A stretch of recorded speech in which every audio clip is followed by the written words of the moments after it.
Hi friends, it's Valerie. Welcome back to this week's What's for Dinner. If you're new here, welcome. I would love if you would hit that subscribe button and join my YouTube family. I've got 3 inspirational meals for you again this week, and I hope that you enjoy them as much as we did. So let's get started. This first meal is an Instant Pot creamy penne and air fried Brussels sprouts.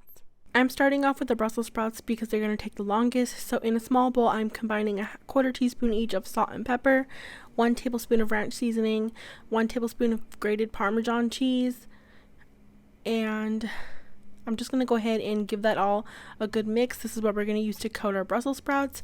I have a pound of Brussels sprouts that I've trimmed and cleaned and cut in half, and to them I'm going to add 3 tablespoons of oil. I'm using avocado oil. And then I'm going to just give them a toss to get them coated in the oil. And then I'm going to pour in that seasoning mix we just made. And I'm going to also just give them a toss to get that all coated.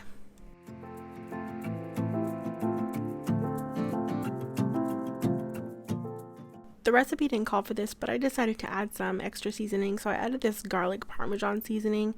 It just sounded like something that would complement this very well, and I recently just got this at Sam's Club. So now I'm just going to go ahead and pour those Brussels sprouts onto the sheet that I put inside of my air fryer, and you can use this in a basket, whatever you're going to choose. You can even just oven roast these. I'm doing it at 350 degrees for around 14-15 minutes. This just depends on how firm or softened you want them. Now to my Instant Pot, I'm going to go ahead and add in 1.5 cups of chicken broth, and then I'm adding in 1 cup of heavy cream. Next, the recipe calls for a teaspoon of dried minced garlic. I don't have any, so I'm just going to substitute that with a teaspoon of garlic powder, and then you're just going to go ahead and season that with some salt and pepper to taste. I'm going to see about starting a second camera angle so I cannot show you the tops of the salt and pepper shakers or grinders shaking that camera.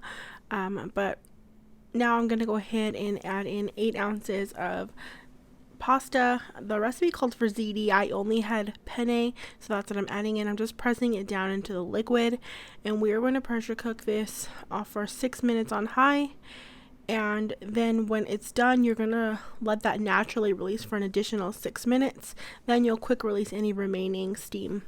I forgot to hit record on this part, but I mixed in a cup of Parmesan cheese and a 1/2 cup of mozzarella cheese. Actually, probably more than that on the mozzarella, because I just had a piece of it that was shredded up and I wanted to use up the last of it, and mine was definitely way cheesier than this probably would have been. And then you're going to need 1 cup of red pasta sauce. That's just the brand that I was using, and just go ahead and put that in, and then just give this all a good mix. And if your sauce is still a little bit runny, it does thicken up just fine. Here are those beautiful Brussels sprouts. They were so delicious. This whole meal was really good. I love me a good bowl of pasta, and this was super cheesy like I like it. Serve that with a piece of garlic toast. This next meal is Thai chicken stir fry with green beans. To start off, you're going to need about 2 pounds of boneless, skinless chicken thighs, cut into small pieces, and then I'm adding in a tablespoon of oil, 1/2 teaspoon each of salt and pepper, and a teaspoon of garlic powder. And I'm just going to go ahead and rub that all into the chicken. Next, you're going to go ahead and add in 3 tablespoons of cornstarch, and you're going to go ahead and mix that all until all the chicken is coated in cornstarch. Now, this is where I start to realize either this chicken should have been, I should have dried it more, to start off with, to get rid of as much moisture as I could, because this became almost like a glue. It stuck together and really just made my life a little bit more difficult, but I just wanted to let you know that so that you can make sure to dry your chicken off more. And I am just cooking that over medium-high heat in a couple batches just to make sure that I don't overcrowd the pan, and I'm just kind of tossing that pretty frequently to make sure that I get all sides of that chicken cooked through. Then I'm just going to go ahead and remove it from the pan. And next, while I was working on those batches of chicken, I was just kind of prepping some vegetables, and I'm using bell pepper, a red bell pepper, and some green beans for this. Of course, you could switch up your vegetables. I'm sure there are other vegetables that would work well. Zucchini, maybe snap peas, things like that. I left a small amount of oil from that chicken, and I have my heat at just medium now, and I'm just adding in those green beans first to kind of let them saute a bit and let them begin to soften, and then I'll go ahead and add in my red bell peppers. And I gave that all a toss in the oil so those peppers can start softening, and once they softened a bit, I added in about a tablespoon of garlic, and a half a teaspoon of ginger. This is all more than the recipe called for, it's just my preference. Then I'm going to go ahead and just saute that a little till it was fragrant, maybe 30 seconds. Then I'm going to add my chicken back into the pan. And now you're going to need Thai sweet chili sauce. I'm going to go ahead and pour the remainder of my bottle because I already had it opened. It was used for something else, but you'll need 1¼ cups of sweet chili sauce. I'm also adding in a teaspoon of crushed red pepper flakes.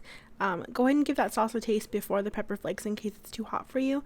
And I'm also adding in some sesame oil. Recipe calls for an 1/8 teaspoon, but I added in a good teaspoon's worth. I made some instant pot rice and I served that chicken and vegetables over that. I added a little bit of sesame seeds on top. This was really, really delicious. I had my brother over for dinner this night and everybody really enjoyed this.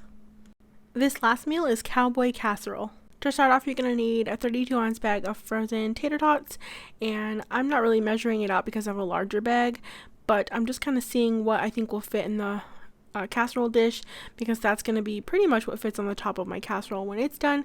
So I'm just making an even layer of those. We're going to go ahead and pre-bake these at 375 degrees for about 8 to 10 minutes. And now I am taking 1 pound of ground beef and I'm going to go ahead and break that up in my pan, and I'm going to cook that and brown that, and once most of the pink is gone, I'm going to go ahead and add in about a half of a diced onion and just give that a stir and let that onion continue to soften and the meat with no more pink left. Next, we're just going to go ahead and add in 1 can of rotel, as well as half a teaspoon each of garlic powder and onion powder, and a 1/4 teaspoon of black pepper. Then I'm just going to go ahead and mix that all together. And you're going to go ahead and cook that until the liquid is reduced. Then I'm going to go ahead and add in 1 drained can of corn, 1 cup of sour cream, 1 can of cream of mushroom soup, and half a cup of cheese. I think the recipe called for Monterey Jack and Colby Jack cheese, and I just had like some other cheddar style cheeses that I wanted to use up, so that's what I'm going to use. And make sure to go ahead and give that all a good mix to get all those soups and the sour cream all mixed well together, and to mix your cheese in and let that go ahead and begin to melt with all of that mixture.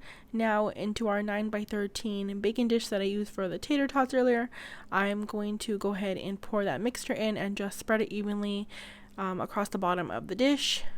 And then we're just going to go ahead and spread another half a cup of cheese on top of this mixture. Just kind of spread that out the best that you can. Then we're going to go ahead and cover that with our tater tots. I'm just trying to make some kind of even layers. I'm not going to show you me putting every tater tot, but you get the idea. Just kind of place them across the whole top of your casserole dish, and it says to slightly press them in a bit. I didn't really bother with all that. And then we're going to cover it with an additional half a cup of cheese, or your desired amount of cheese on top. And we're going to go ahead and cover that.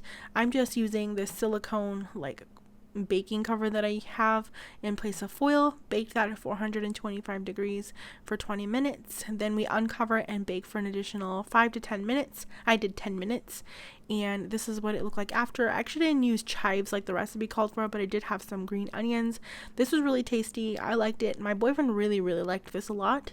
Thanks so much for watching, friends. Don't forget to hit that subscribe button and that little bell so you don't miss out on any future What's for Dinner videos. And I hope you all are having a great week.